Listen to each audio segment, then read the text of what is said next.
Hello, I'm David Mandy, President of O&M Partners in New York. I want to welcome everyone today to the Discoveries Metals Town Hall webinar. And it's a great time to be hearing this story. Discovery Metals trades under the symbol DSVMF on the OTCQB and DSV on the TSX Adventure. So they've got a terrific listing for those investors in the US on the QB. But for those that are new to these broadcasts, about 6 years ago, we at O&M recognized the tremendous sea change in non-deal investing behavior, the way that people received information. Suddenly, all this public information from companies was way more available to a whole new generation of investors that can't be found in the key financial centers. Investors are receiving information at home that used to be geared and available only to professional investors in a conference room. That's really the point.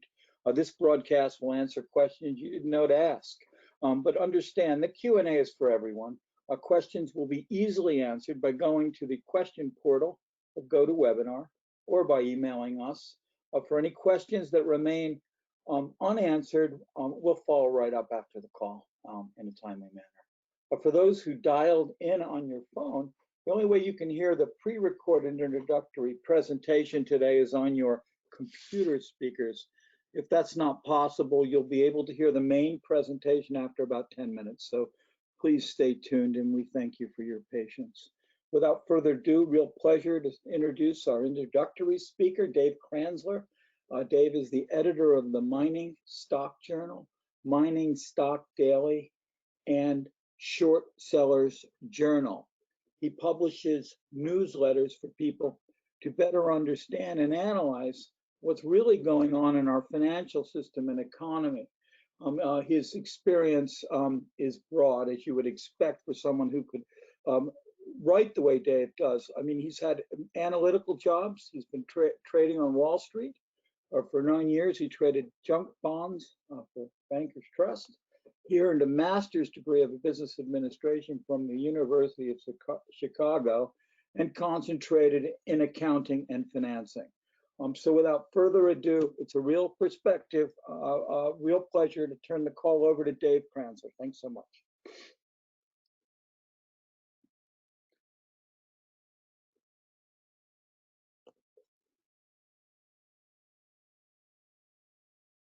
Thank you for that intro, David. I appreciate it, and thanks for having me on again. Today, I kind of thought I would talk about position management / capital management with respect to the mining stocks, especially the junior mining stocks. Over the course of the summer, the market got kind of frenzied, and I was getting a lot of emails from subscribers asking for advice on whether they should hold positions that they had big gains in. I'm sure everyone out there is sitting on some stocks where they've got 3 to 5 times capital appreciation, maybe even more in some cases. And how do you decide when to take profits? Should you sell your whole position, etc.? So, and it's a good question. And quite frankly, it's really kind of up to each individual, and it's kind of based on each individual's tolerance or appetite for risk taking, and it's really more of an art than a science. If you buy a stock at 10 cents, a junior at 10 cents, and all of a sudden it's at 50 cents, it's like, what do you do with it? Is it going to go higher? Is it going to go back to 10 cents? And the answer to those questions are it's specific to each individual company's situation, and it's also specific to the market. I mean, you can't forget about overall market risk. So in finance class you learn that with a stock there's specific business risk and there's market risk that affects the prospects for any stock. So the way that I kind of look at it is, with each situation, when I invest in it, I look at the market cap and I say, okay, this is what the company has. This is what I think they'll have down the road. And if it looks to me like there's at least, say, 3 to 5 times upside, versus say a 50% or complete loss of capital, then I'm probably going to put some money into the situation. It's all based on kind of a risk return trade-off. So, and when you're sitting on a junior mining stock that's run up, 300%, 500%, whatever, you got to kind of look at what were the variables that drove that move higher. Was it good drilling results? Was it the release of a resource estimate? Was it the company might have signed a joint venture agreement with a large mining company, and the mining company might have taken some sort of equity interest in the company, and those types of events can change what your assessment is for the future valuation of the company, but you still have to analyze all the risks that are involved with that particular company and the market versus where that company's market cap is now and where you think it's going. So the way that I see the risks for and I'm primarily talking about the junior exploration mining stocks, but it applies to near producers and even producers. I mean, you've got resource development risk. Is the company, you may have a new project that all of a sudden is turning out some great drill assays, but there's a risk that they may have gotten lucky with what they hit, and they may have another series of drill assays or several series of drill assays that don't show a lot, and that's going to affect the stock negatively.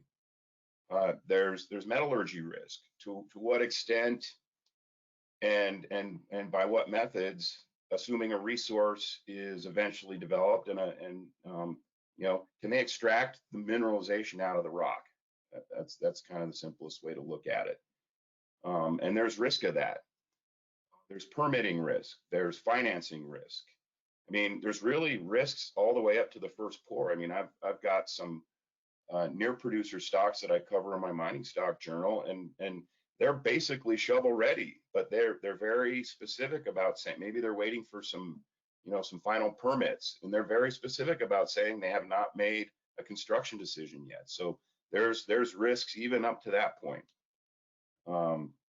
And even through construction, there's risks. So, I mean, there's all kinds of risks that I think a lot of investors kind of forget about in the excitement of when their positions start to appreciate and when some positions kind of go parabolic. So a good example that I'll use is Discovery Metals, which I love this company. I love the prospects for it.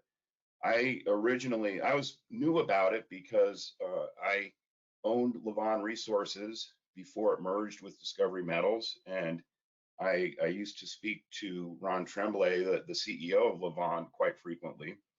And I actually recommended this stock before the merger closed. When the merger was announced, Discovery Metals was, roughly, I don't know, 20 cents US, and the market cap was around 15 million, and that was in June of 2019. And I recommended it at the time. If you only had access to over-the-counter stocks or over the OTC 5-letter symbols and not the TSX stocks, you had to make this play by buying more Levon, and so that's what I did, and that's what I recommended in my newsletter. Fast forward to this year, and really the last 3 or 4 months, and Discovery's market cap goes from 15 million to, at its height this summer, 793 million. The US symbol for the stock traded I think it had a high close of $2.14.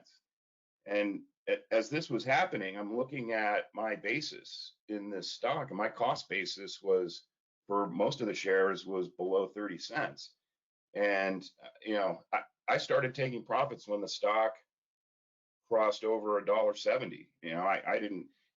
I didn't foresee it running up to $2, but certainly that's what markets do. And I never try to high tick a stock, and I never try to bottom tick a stock.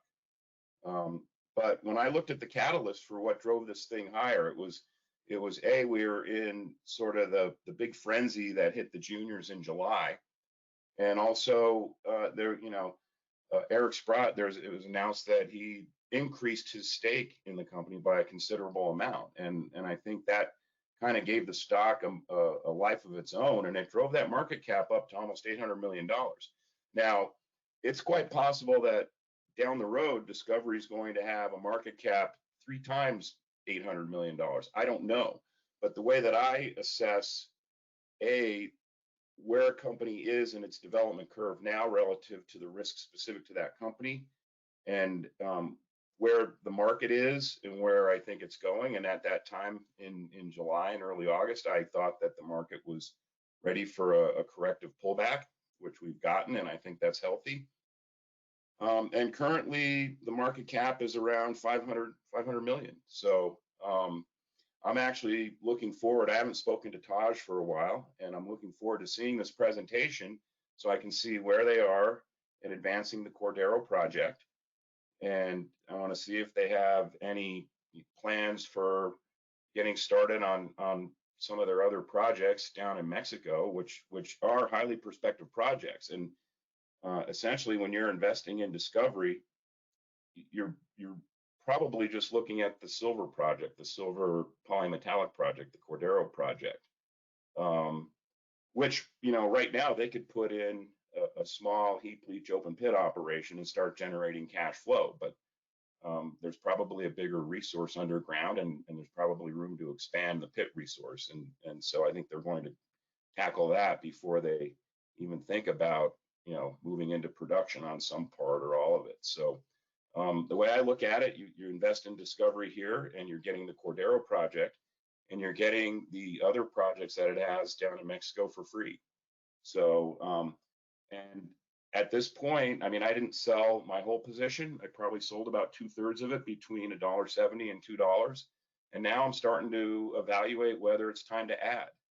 And the variables that I'll look at, well, part of it will be based on what I see in this presentation coming up.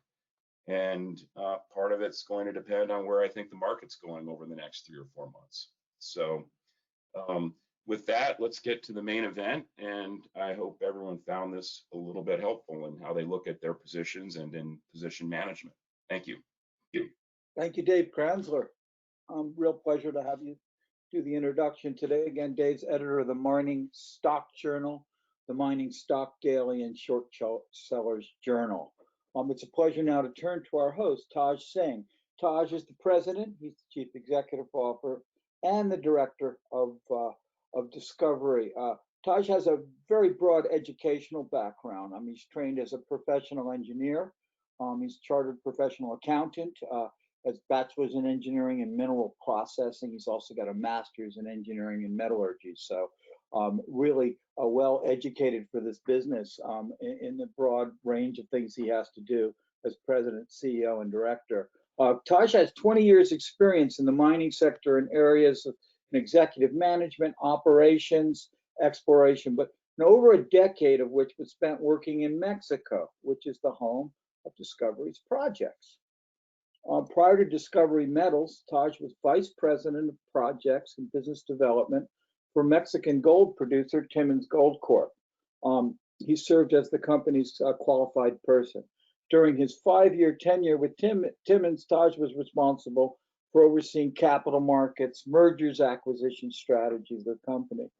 He supported the completion of several very successful financings and led the execution of multiple transactions, including a company we worked on, New Strike Gold. So on that note, I'm going to turn the call right over to Taj. Great to have you, Taj. Thank you, David, and also thank you, David, for your chat to intro us. Thanks for that. I just want to make sure, guys, is my screen showing? We're not seeing your screen, Taj. Did you accept the Maybe presenter? Just do that again. I'll do that one more time. Perfect. 1 second.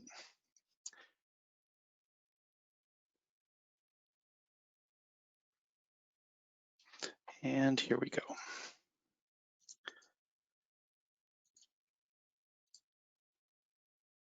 Do you see it now? Yep, perfect.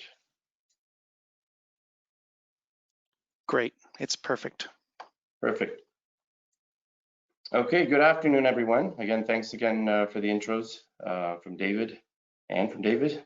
Thanks for joining us for this town hall webinar on Discovery Metals. I'm Taj Singh, President and CEO of the company, and my aim is to keep the presentation fairly high level, brief, about 15 minutes, and then get into some Q&A. Discovery is one of the leading silver-focused companies in the world, and we think we have a very compelling story for investors right now. And we think it's a very attractive entry point to get into the story as an investor, and hopefully I'll lead you through that. We will be making some forward-looking statements during the presentation. And so first off, let's just get right to it. What are the main takeaways here? I kind of wanted to distill the presentation down to the key points right away to give you kind of an outline, a skeleton of what we're talking about. And first off, let's set the stage. The precious bull market has started. And if you're bullish on gold, you should be extra bullish on silver. And we'll go into reasons why that's the case. Second is there's a very limited number of primary silver companies to invest in to get exposure to silver. So primary silver means silver makes up the largest percentage of revenue for your company. There's very few. Roughly for every 10 gold companies, there's probably one silver company where you get the real exposure to silver. Silver is often a byproduct, as you know, in gold and base metal production. But to get real exposure to it, you need to pick a primary silver company. You want the real exposure to it when it's about to take off. And within that basket of primary silver companies, then you need to sift through and pick the ones you think are really going to take off in terms of having the best asset, world-class asset. First of all, management teams that have been there and done that before. So that's going to be important. Third point, and this is what I'm hoping to show you, Discovery's project is a world-class silver asset that keeps getting better. And we'll get into why that's the case. And very important for investors is constant positive news flow and momentum for the next 6 to 12 months, and hopefully very much well beyond that. We have 4 drill rigs going right now, making us one of the most aggressive drill programs in the silver space. And as you see from press release to every press release, every few weeks that are coming out, the project keeps getting better and better. So moving on now to the first point is kind of the macro conditions and why they're primed for the precious metals bull market. First, we see the fundamentals for both gold and silver right now could not be better. You have 0 interest rates, so your opportunity cost for holding gold or silver is essentially 0 if you compare it to cash or bonds, for example. You have unprecedented fiscal stimulus, unprecedented monetary injections by central banks. So basically, you know, what is the natural hedge for stood the test of time for asset inflation? It's gold and silver. And right now you're primed for those to really move strongly based on the macroeconomic situation. And gold and silver, yes, are both going to be very strong and coming up. They already have been, they will continue to be, but so silver has consistently outperformed in every bull market in modern history. Very important point. I'll talk about that when we're coming up. Now looking at silver supply and demand very quickly. So what are the uses of silver? Roughly 50% of it is used for industrial applications. So that's electronic applications, brazing, soldering, and photography. And then about 25% of it or so is used in jewelry and silverware, and 25% or so is used in physical investment. I should also point out that in the industrial applications, a real growing important end use is for photovoltaics, solar panels, and for 5G network communications. So if you think solar is going to grow in demand, if you think 5G is going to grow in demand, silver is the metal for it. It has the highest conductivity, and it will always be needed and used for high margin, high end applications. So now let's look at what the supply looks like versus the demand. You'll see here, this is a chart produced by BMO Capital Markets using information from the Silver Institute, and you'll see moving into the 20s and the late 30s, it's very clear there's going to be a significant deficit in terms of silver supply. And just to put that in context, you're looking at by the end of the 20s of almost a 200 million ounce deficit. And that is 1/4 of the total world mine supply of silver. So it's very substantial. And this important point to note is this curve is based on, this kind of chart is based on no increase really in investment demand. This is a base case. So silver is going up anyway because there's going to be a deficit for There's going to be a deficit across the market. But then what happens if the investment demand increases? And what happens is the deficit would look much, much, much bigger than what you're seeing here. Silver goes on steroids. And what you're going to see here is a chart here showing the percentage changes in gold and silver price over the last 3 bull markets, and then also showing the one we've just entered. You'll see basically a couple of major things about silver's behavior. It lags, first of all. Silver lags behind gold. Gold is the primary economic indicator of macroeconomic conditions. It moves first. And it's also subject to less industrial demand. Basically, industrial uses are quite limited. So it kind of really just acts as a primary economic indicator. Silver then catches up to that, and then it kind of takes off at the end. And the reason for that also is because affordability is also a major issue. As gold gets more expensive, people then start moving into silver. So first of all, gold moves first anyway. Silver is subject to a little bit of demand externalities, and then it starts taking off. Now also you'll notice silver is a little more volatile. And the reason for that, which helps it in a bull market, very much helps it, is that silver investment universe is about 1/10 the size of the gold universe.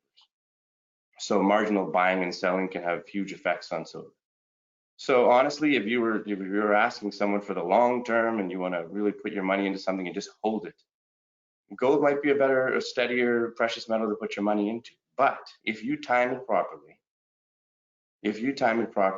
silver consistently and materially outperforms gold and generates outsized returns versus gold in every single bull market. And if you look at, for example, the 2018 to question mark, the one we're in now here, you will see that, you know, silver's gone up about a little bit over 50% since the bull market started. And the average of these last 3 bull markets, silver went up 600%. So it's pretty clear and pretty evident that we're in the early innings of this game of silver to really move. Now, moving right on to discovery now. So what makes discovery a compelling investment? You will see the 3 major things I'm going to always bring it back to is what Cordero has, what makes it a world-class asset, are margin, size, and scalability. And so Cordero is our flagship asset. It is one of the world's largest silver projects by silver resources. It's located in one of the most prolific mining belts in the world. And first of all, if you look at margin, we've shown excellent grades over broad widths in our pit, in our high grade open pit, consistently since we've been putting out results. And separately to that, and kind of what gives it some exploration sizzle and some brand new catalysts, are the high grade vein potential, which I'll be talking about as well. Size, that's a simple one. This is the 4th largest undeveloped silver resource globally. I'll talk about that. Scalability is a bit of a complex one to understand, but really when people say silver price is going up, other companies, they talk about the torque and the leverage they have. Well, Cordero has that again on steroids, because most silver projects in the world, 9 out of the top 10 silver mines in the world are underground mines. So you're either in ore or you're in waste. So if silver price goes up, your resource doesn't get larger. And I'll talk to this a little bit more in detail on the slide. But with Cordero, because it's one of the very few primary silver open pit mines in the world, your resource gets larger and larger and larger. So your production could get substantially larger. Your mine life can get larger. Underground mines, high grade underground mines cannot do that. You're either in ore or you're in waste typically. So the significant resource expansion you get at higher silver prices is what really sets Cordero apart. And really it's this combination of margin, size, and scalability that really puts Cordero in a class of its own. We'll talk about that. So the basics of Discovery Metals, we are located in Mexico, which is the world's largest silver producing nation. We are situated on one of the most major silver belts in the country. You'll see a selection of some of the operating mines and projects around us. There's quite a few more. Roughly, I think within a 100-mile radius of us, there's about 15 operating mines, public and private companies. So you're in the heart of mining, silver mining here. And as I mentioned before, the resource is one of the largest undeveloped in the world, sitting at over 1 billion ounces of silver equivalent. And we are again located in the Chihuahua State in northern Mexico. And I'll talk about that as a jurisdiction, a place to do business. We are OTCQX listed. We've been having very good volume, very good liquidity. And a very important point of the story is the balance sheet. We have a strong cash position, cash position, sorry, of over 80 million dollars Canadian in the bank with no debt. So, you know, definitely a strong treasury to be able to fund aggressive exploration development, you know, and really move the project forward as silver prices really start moving. We'll be in a position to already be able to fund that and keep moving things forward strongly. Let's talk about location first. It's very important. You can have the greatest asset in the world and it's in the wrong location, sitting on top of a mountain 5,000 meters above sea level, or sitting in some remote, faraway place that no one knows about, or you have to resettle people, or it's in a country that's, you know, pretty dangerous to operate in. Cordero has the ideal location and land package. I'll tell you why. So first of all, it's 100% owned by Discovery. There's no JVs, no messy option agreements. We own 100% of the project, period. Large land package. So the resource area sits on a land package approximately about 1,000 hectares. We've got 35,000 hectares around us, completely owned. You need land to build a mine. You need land to look for more discoveries. We've got it. And so the discoveries part of it is important because you've got here, you know, a huge mineral system that's mineralized 1 billion tons of rock. So that's a footprint of 2-3 miles by 2-3 miles. That is massive, okay? And so the probability of finding new discoveries, as you know, look, you know, a lot of people, where there was gold or silver before or other metals, the best place to look nearby there. So we do definitely believe that the area is ripe for new discoveries in the longer term. As we progress the actual main Cordero project, we definitely hope that there'll be new discoveries, and we will be working on them, getting our teams working on them. And they could add significant value to the project if you suddenly find a new deposit and work and build that one up. Excellent local infrastructure. Like I mentioned, many mines around and nearby, and boom, down one side of the land package, you've got a major highway, you know, even for security purposes, that's good. For logistics, it's good. On the other side, you've got a power line. Like, infrastructure is ideal. Topography, again, flat, rolling, classic northern Mexico feel to it. Perfect for open pits, very little vegetation, no one around, relatively remote area. Fantastic for building a large world-class mine. And then located in mining-friendly Chihuahua State. So Chihuahua is one of the top mining states in Mexico. It's been rated as one of the top ones. As I said before, we're in the heart of mining country. They get it. Things move ahead fast. You get skilled labor. There's operating costs, capital costs are very favorable. So we're in a very, very favorable position to be in Chihuahua, specifically within Mexico. Separately, security comes up as an issue when people think about Mexico. You have to think about, we've got, like I said, 20, 30 mines nearby. All have had, have had very long, stellar success record of safety. One mine nearby to us has been operating for 30 years with no major security incident. And since, specific to Cordero, since the time it's been an active exploration project, I should say, 15 years, there's been no security incident. So we definitely feel we're in a very safe, secure kind of environment to be operating and doing business in. So let's look at size. I talked about margin, size, scalability. Let's talk at size first. Let's talk about size first. So this list shows the top 10 silver projects in the world based on silver resources. And you will see an interesting thing. You'll see that many of the other silver deposits that rank as the highest silver deposit, as I mentioned, silver is often a byproduct. They're not actually primary silver products. They're actually primary gold or base metal deposits. That's the first thing. So if you actually want exposure, most of your exposure to be in silver, it's getting kind of diluted by having more base metals in it. For example, copper. You know, you could be bullish on copper as well, but I'm talking if you want pure, strong exposure to silver, you're looking for a primary silver company. Cordero's that. Now, located in challenging jurisdictions, we're talking about, look at the asset at the top, Bolshoi, that's in Tajikistan. The second one in Russia. Like, these are in very remote areas as well. A lot of these assets, I should note, again, tops of mountains, sitting in the middle of nowhere, sitting in the Arctic, very remote locations.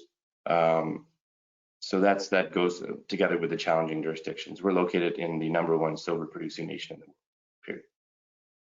And the third point is, I'm working my way up the 3 bullets on the side, is held with large mining companies. If, again, you want exposure and you want your asset, the asset value of the company to really increase, Cordero is our flagship project. That's what drives Discovery's silver price. But a lot of these other share price, but a lot of these other ones are large mining companies, multi-billion-dollar mining companies that there's silver assets sitting within them. But if silver price goes up, it won't affect the entire share price of the company. It'll be muted or diluted depending on what else they have in the company. So with Cordero, you're getting primary silver exposure, probably in the most you can get in terms of large silver deposits, undeveloped silver deposits in the world. Now moving on to margin and scalability, we wanted to put these together, but what you want to look at first is, what you want to think about is Cordero has a high grade core around it, and I'll talk about that. And then you've got a lower or medium grade halo around it. That's what makes it such a huge deposit, an open pit deposit. And so let's look at the left side of this smaller circle. We're talking about margin here, and it shows that the cutoff here, 50 gram per ton silver equivalent cutoff. But what this is really just saying is at about, like I mentioned, $17, $18 silver, that's our focus right now, to make a project that works at that price and really hone in on that. You've still got a project that's makes very good cash flow at $17 or $18 silver. You're talking about over 600 million ounces of high margin material. Okay, typically a silver mine, a decent sized silver mine, is about 50 million ounces to 100 million ounces. So just compare that size, close to 700 million ounces, and compared to an average typical silver mine. So still a very, very large project, and that's just the core. Now talking about silver going to 30. Okay, silver goes to 30. There's a medium to low grade halo around that core that all of a sudden wasn't really economic at 18, but at high 20s, low 30s, it's very economic. And the size of the deposit goes from 660 million ounces of silver equivalent to over 1.3 billion ounces of silver equivalent. So like I mentioned before, you're not only making more money per ton of ore that you have, your resource is getting much bigger, your mine life is much bigger, your production can be much bigger. And as I mentioned before, if you compare this to a typical, even a very world-class typical silver mine, underground silver mine, those circles would be almost identical in size. The resource size would not increase. So it's one of the unique features of Cordero. And think about the torque that you would get with that. And also, sorry, I forgot, I wanted to mention, going back to this slide, is think about what that project should actually be worth. At $24 an ounce silver, and you're talking close to 1 billion ounces, depending on where silver price goes. Think about what that would be if it went up $5 an ounce or $10 an ounce, what that could really mean for the stock, and the kind of leverage that has in terms of the resource size increasing, plus whatever's in the resource also being more, having higher margin. And then just wrapping up here, news flow. We have an active drill program, one of the most aggressive ones in the silver space. We've got 4 rigs currently turning. We hope to plan to increase that as well. And there's going to be significant news flow again over the next 6 to 12 months, right? Every few weeks, you're putting out news, positive news, showing, really bringing this project to life and showing how it's being optimized. And it means, it means positive momentum for the investor. And a new part of the story, I touched on it earlier before, but a new part of the story is these high-grade veins we've now been exploring for the past few months. And you'll see here, these pictures show these veins, some old workings that artisanal miners were doing on these veins from the top, from above surface, and then how they're going underground. And so artisanal miners mine this very rich vein material. So when I'm talking about rich, I'm talking about 5 to 10 times the grade of what you see even in that high grade open pit. So very high grade stuff, obviously mined by underground methods, narrow widths, 1 to 5 meters, but still making lots and lots of money. And again, it was artisanal miners, pickaxe, they go in there, pull out a few pieces of a few blocks of ore.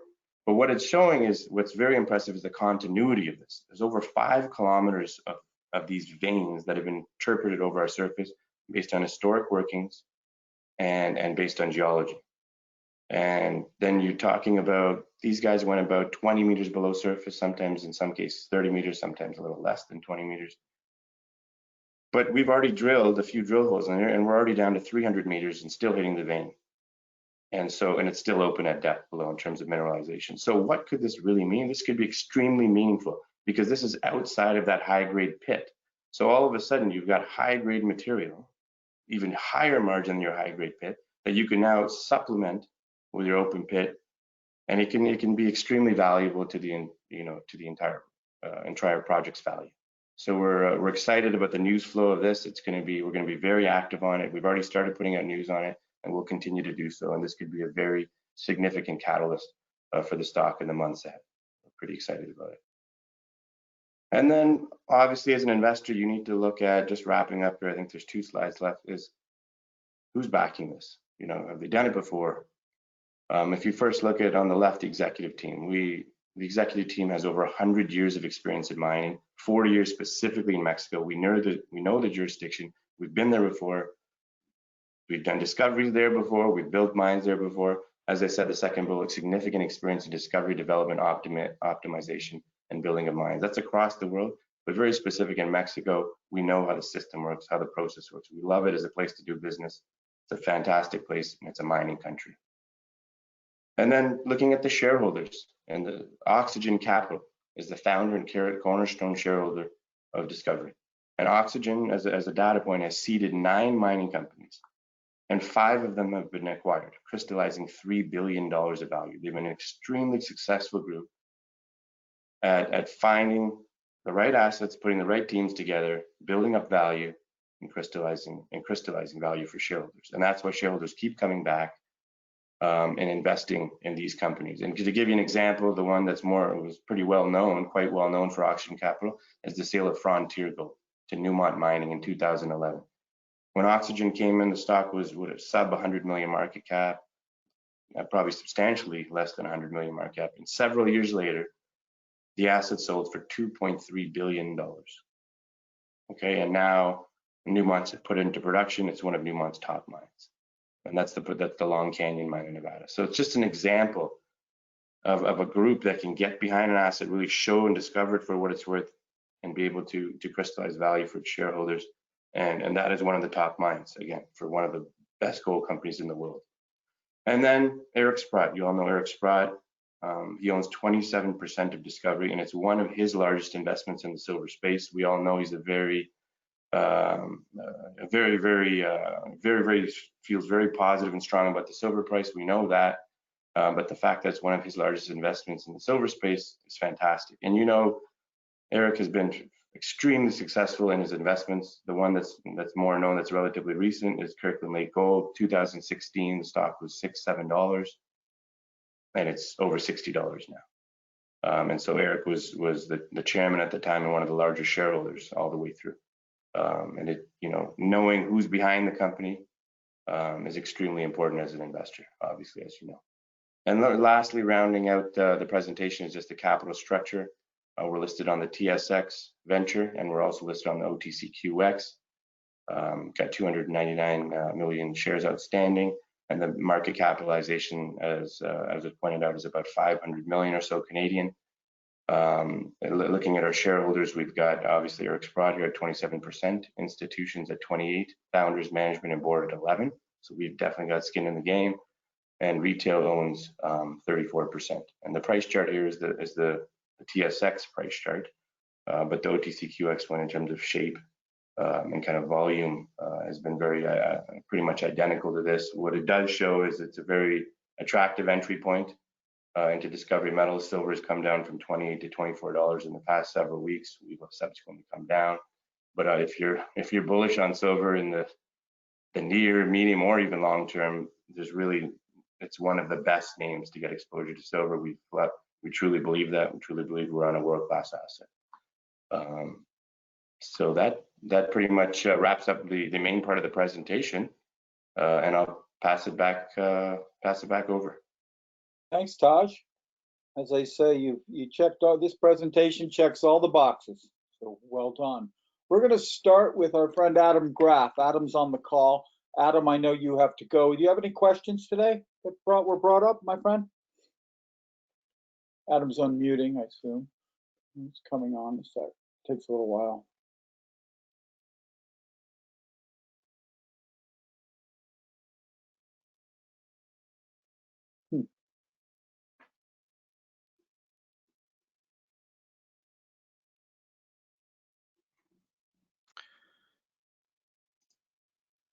Perhaps we'll swing back to him. Good idea. Let's go to Dave Kranzler and then we'll come back.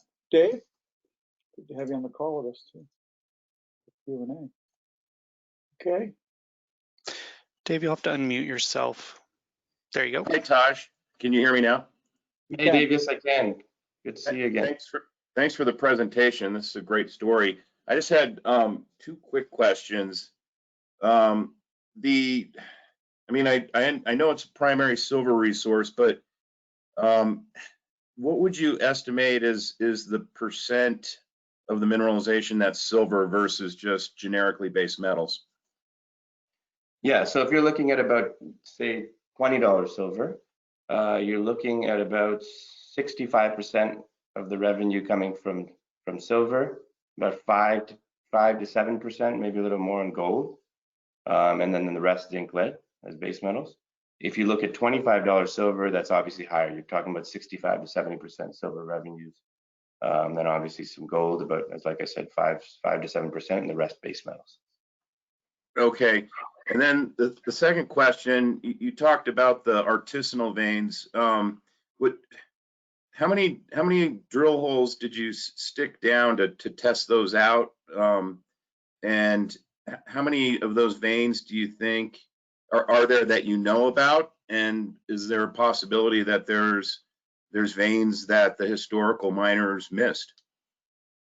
Yeah, that's a good question, Dave. So basically, the previous operators, Levon, as you know, have hit the drills. During the drilling of the big pit, they hit the drills, but they didn't focus on them in defining the veins. They wanted, their vision for the project was a large Penasquito style project, the bulk tonnage, the big pit. We really wanted to focus on them as we were looking at the higher grade pits.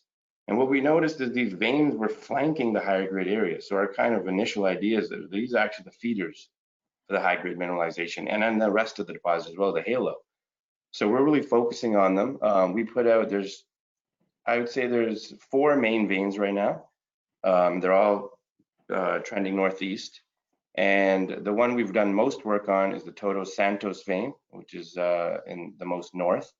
And that we put out a long section, historically in total, plus our drilling, has about 18 holes in it. And the grades and widths have been very consistent and very strong. The other ones, the other veins have anywhere from, including our holes plus the historic holes, anywhere from 5 to 15, and those will start bringing those to light more as we move forward. So yeah, we're kind of working our way down and working on different veins, but it's extremely exciting, as I mentioned. The other point you mentioned, sorry, Dave, what was the last part of the vein question you mentioned? Oh, I mean, do you think there's some veins that the pickaxe miners missed? So definitely, the Todos Santos vein has already gone beyond the limits of what was before, and in many of the cases of the pickaxe miners were much beyond where they were working. Yes, the pickaxe where the artisanal miners were working only represents a small fraction of what we actually think is there, but it's very interesting because it shows the continuity. I mean, some of these are separate, like I said, 1-2 kilometers away, then all of a sudden, and if you can come back and fill in the holes, you're like, that's continuous over that length. And obviously we're testing that length and at depth, and things have been looking good. But I definitely think the artisanal workings are only just a sign of where to look. Great, thank you. Thanks. Thanks so much, Dave. We'll turn to Doug Loud. Doug, questions today? I find this a fascinating story, and you're busy drilling all these things. But I'm ever worried in Mexico about permitting issues and the new tax law that seems to get in the way of some of the exploration efforts. Have you had any dealings with that, or has it been a problem? Well, listen, we obviously being here in Canada, not too far removed from Mexico, we hear a lot of news about Mexico, but honestly, it's one of the top mining jurisdictions in the world. I will definitely say that. I've worked there. I've also worked in South America. I've worked in other parts of the world, and whether it's Indonesia, Australia, things like that, Canada, US, it really is one of the top mining jurisdictions in the world in terms of operating costs, capital costs, skilled labor. They just understand mining. Mining is one of the pillars for Mexico and part of their economic plan. In terms of permitting, I will say it's actually very clear and transparent, the permitting process. It's, you know, you'll find in other countries it's a bit muddled. I actually think it's extremely clear, actually quite quick overall in the grand scheme of things. And again, we're also in a state which is essentially a mining state. So we're also in a very favorable position for that. In terms of laws and potential new tax changes, we don't see, you know, obviously when the new president came into power a couple of years back, he was saying some things that he might be looking at mining. Nothing's happened so far. We don't think there's going to be any changes, simply because of the fact that, you know, mining is a major part of Mexico, and the people in all the communities, they know the benefits it can bring, and the government gets that too. So we really think there won't be much. There may be some noise here and there, but we really think it's a great place to do work in across the board. That's great. One other quick question. I notice you have lovely power and that great highway running right nearby. Do you have water issues? I mean, when I've been in Chihuahua, it always seemed pretty dry. Yeah, we have. So there's already been identified several aquifers that we can draw from. Obviously, we're using water for drilling. Great. So we don't suspect water to be an issue much at all. Clearly on surface, it looks like it, but it's actually blessed, just like Sonora, nearby state of Sonora, or even Durango, with plenty of underground aquifers if needed. It does get some rain also as well. You're gonna get some of that. It's you know, I think it's yeah, July to about September. But yeah, we're already on the case for water, and as you can tell by the abundance of mines nearby, water is not an issue. No. Great. That's really great. Thank you so much. Thank you, Thanks. Doug. Let's turn to Roger Fitzpatrick, and then we'll go to you, Heinz. Or is Heinz unmuted? Let's start with Heinz, if he's unmuted. Heinz, question today for Taj? There he is. You hear me? Heinz. Yep, we can Hi, hear you. how are you? Taj, thanks for the presentation. Very interesting story. I'm a bit new to it. Do you have a PEA out, or is something like that coming up soon? Yeah, good question. So the previous operators, Lavon, had put out a PEA. Their latest one was in 2018. That's where the resource numbers you see are. And there was also a PEA attached to that with economics tied around it. Again, their scope of their project was the big, large project. We are, again, aggressively drilling, and we have a completely different vision for this project. As I mentioned, we're talking about a high-grade, high-margin pit, still very sizable. And then we're starting to look at these veins and see if they may, you know, we can add those in. Those are early days on drilling, so we're not sure yet if they're going to make the resource. But our plan is to put out a resource probably late Q2 of early next year, brand new resource with all the new drilling in it, the new interpretation of the deposit, and then subsequent to that a PEA, again, completely revised look at things. In terms of the resource, it will be substantially different, not only because of the, you know, the 50, 60, 70,000 meters of drilling additional that we're putting into it, but it'll also be very different because we are relogging all of the old core. There was about 300 old holes, and we're going to be using for the first time in our resource modeling geology, geological constraints, structural constraints. So that typically results in a model that maybe with less tonnage, but substantially higher grades.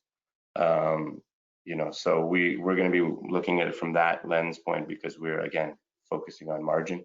And for the PEA, again, we're looking at a much smaller capital start project that could then have potential to expand as CapEx is paid off or if silver price increases. Thank you very much. Excellent. Thank you. Wonderful. Thanks, Heinz. We'll turn to Roger Fitzpatrick. Roger. Yeah, good story. Part of the question I had was answered by the previous one when you were talking about your PEA coming out. What my question was, basically, give us an idea about news flow between now and the next 6 months or so. I know you're going to be doing some drilling. When will that be coming out? You're going to be doing some metallurgical testing. When will those results be coming out? So can you give us a little feel about your news flow for between now and the end of the first, second quarter of next year? Perfect. Thanks for the question. Yeah, we're going to be regular. Obviously, we've got 4 rigs on now. Hopefully, we'll get that, and we might even increase that. But we are going to be putting out news every 3-4 weeks on our drilling. And then, so that'll be continuous, probably almost all the way to the resource. Like I said, which will be Q2 next year. So consistent news flow in terms of drill results. Metallurgy program, we are just starting. There was a pretty substantial metallurgy program done by Levon, but we are going to we're going to be expanding on that, adding a little bit more definition in terms of, again, as I said, geological domains, rock types, things like that, just to increase the confidence in the met testing. And that should be kind of coming out Q2 as well. We'll be beginning work shortly on that. Yeah, so between the every 3-4 weeks, every press release on drilling and metallurgical work, those are the key kind of catalysts up until the resource. Thank you very much. Good story. Perfect, thank you. Thank you, Roger. Dot, do we have questions from the audience? Yes, we do. And I noticed that we have Dr. Wood with us. He has his hand up. I'm going to see if he can ask his question. Dr. Wood, there you go. Yes. I noticed just what you said, that I was expecting you to say that you were going to be doing a feasibility study, but instead, all this new drilling, you're going to do a new resource followed by a new PEA. Why did you make that decision? It seemed that if you were going to revamp it, you could just do it all at one time in a feasibility study and be way further ahead in your progress to the mine. Yeah, no, that's a great question. Based on the work, on the amount of drilling, like when we acquired this project, there was already, again, like I said, 300 holes, almost over 130,000 meters of drilling. But again, it's a huge footprint. So yes, we could have went right to a PFS, yes. But you know, we're putting this in kind of we're putting this out as a PEA, but it's essentially what we're aiming for is a PFS level of quality. It's a PEA plus, if you will. And the reason is the reason we decided to do that rather than going to right to a PFS is it's a completely new project from what people have seen it, and we really wanted to hammer that home. We expect, for example, most of the resource to be in measured and indicated. We expect almost in the entire mine plan, for example, to be in indicated. And in a PEA, a lot of people use a lot of inferred in their mine plan. This is really going to be a PEA that's aiming for PFS level quality. Same in metallurgy, we're going to be doing a lot more met than is expected at a PEA stage. It'll be at a PFS stage. And then back to your question, that could mean that we could move right into a fees right after the PEA. It could mean we can get quicker and get a PFS done quicker and then move to a PFS. So in the grand scheme of things, this project is quite well advanced, and we can, you know, it's not like we're starting over. That we'll be able to catch up on that. But we really wanted to put this out as a PEA to really show the new version of this project first before we move forward. Now, a second question. Levon did their sensitivity test to 20, 25, 30, 35 of the silver price with a steady increase in the IRR. Have you done any back of the envelope or thinking about by reducing your CapEx, like you said you were going to do, that you would have a much, much higher IRR when you bring your PEA out because the CapEx is less and the resource is more? Yeah, so listen, we are making a project right now that we're really going to highlight. That the focus is a project that has a good NPV to CapEx ratio, number one. Hopefully better than 1-to-1. The very good projects, the ones that get built, are ones that are near 1 or better than 1-to-1. That's our number one focus. IRR is very important. Into the 20s and beyond is kind of what we're shooting for. We haven't done any calculations on that yet, but our main focus is this NPV to CapEx ratio and IRR. And by bringing the CapEx down substantially, I think previously it was close to 600. We think we can come in and around 250 or so for the pre-production CapEx. We definitely think it'll have an effect on improving the economics of the project substantially. When you talked about resource being larger, it's not necessarily going to be larger. It's actually going to probably be higher grade and a little maybe less tons. And again, the key part of the resource that we're going to focus on is a subset of the resource that'll go to that mine plan. That's really what we're focusing on. And that high grade pit part of the project is really what we want to define and bring up in confidence in terms of resource category.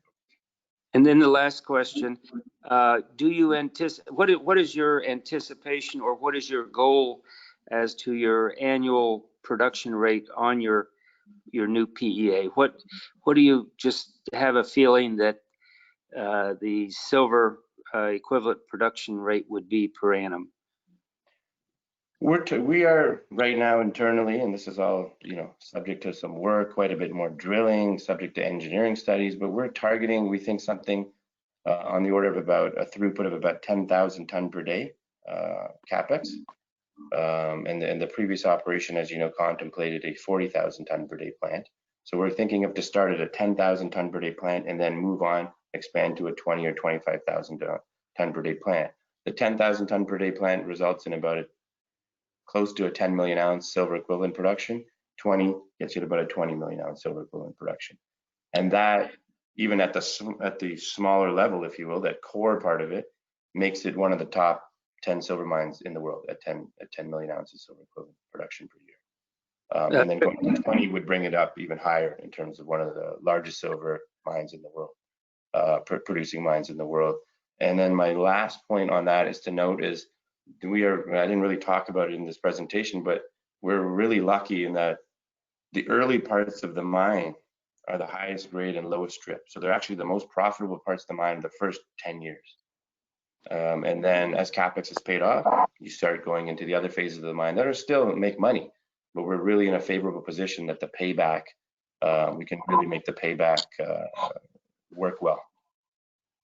Very impressive. Thank you so much for the questions. Thank you. Thank you, Dr. Wood. Great question. Scott, do we have further from the audience or? We certainly do, yes. First question from the audience is, are there any significant overhangs for Discovery from prior financings that are due to hit the market?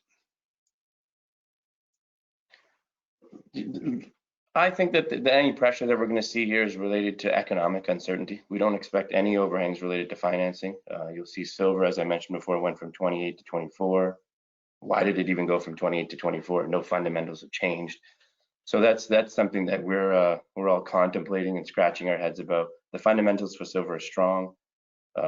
And listen, we were 30% higher at $28 silver. So if you think silver's going back in that direction, it's extremely attractive entry point. There are no hangovers that we see from previous financings. No. Thank you. Next question is, and I think I pronounced this correctly, is Ejido land on private property? Does that make sense? So it's actually, I think I get the question, but they're asking if the land is Ejido property, which is kind of community land, or is it private property? So yes, that's the majority of the deposit is on private property, a vast majority of it, and obviously these surface owners have been very helpful and with the project since its inception, even with Levon and prior to that, and they are completely interested in seeing this become a mine. They're already thinking about it, and they're great to work with. So we have already surface access agreements for the land, and it is private. There is a portion of our regional land package that some of it is owned by Ejidos. We also have a very good working relationship with them, and as we explore the rest of the property, we will be working with a couple other different groups. So it's the whole property. If you look at it property-wide, is a combination of private and Ejido. But the main deposit currently right now is primarily private. Thank you. Next question. Have you run into lab delays due to COVID-19, and what is the expected turnaround time for any future assay reporting? I think we haven't noticed a huge slowdown. A lot of other companies and peer companies I've spoken to have noticed a huge slowdown. We haven't. We've been pretty good. Our lab is in Chihuahua. That we send to ALS, and we've been noticing good turnaround. It's typically 4 weeks or so, and we've been okay so far in terms of turnaround. Thank you. So there's two questions, both about construction. Really, when would you hope to be in production?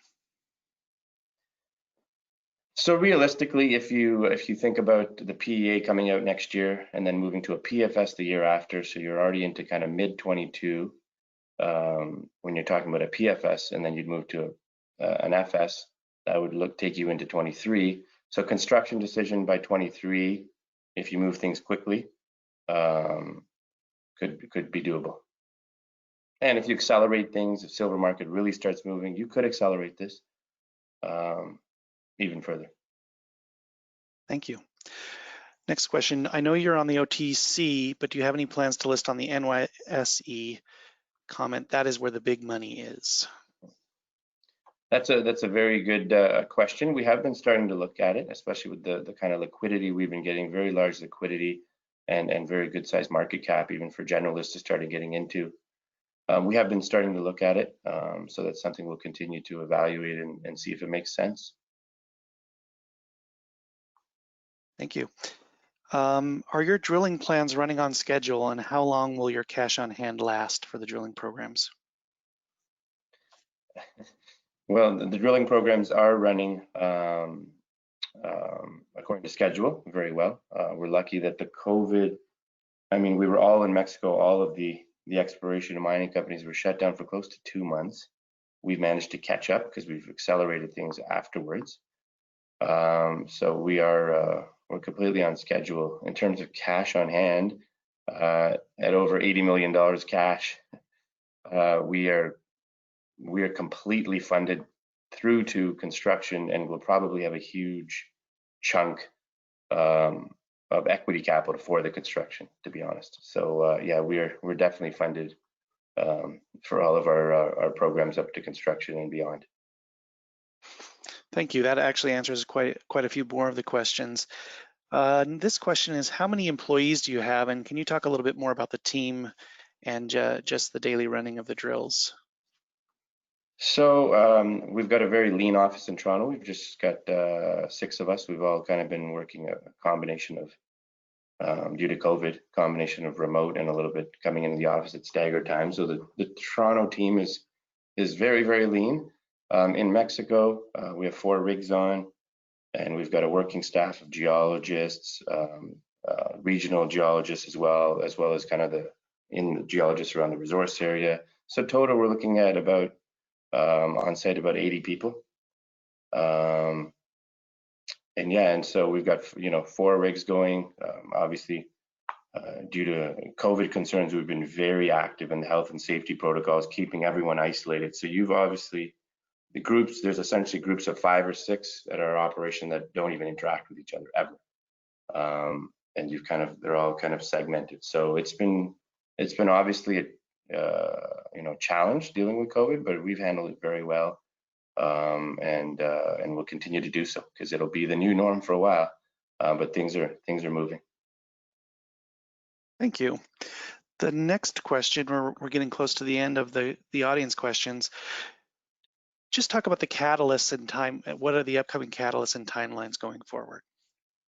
Yeah, I kind of touched on this in a previous question, but generally every month or so we'll be putting out drill results with anywhere from 4 to 10 holes or so in each drill result release, combined with some interpretation and showing how the deposit's changing, and then metallurgical results Q2 of next year, drill results all the way up through that, metallurgical results in Q2, and then a resource. The major milestone is a resource again out late Q2 next year, and then followed by a PEA a couple months after that in next year.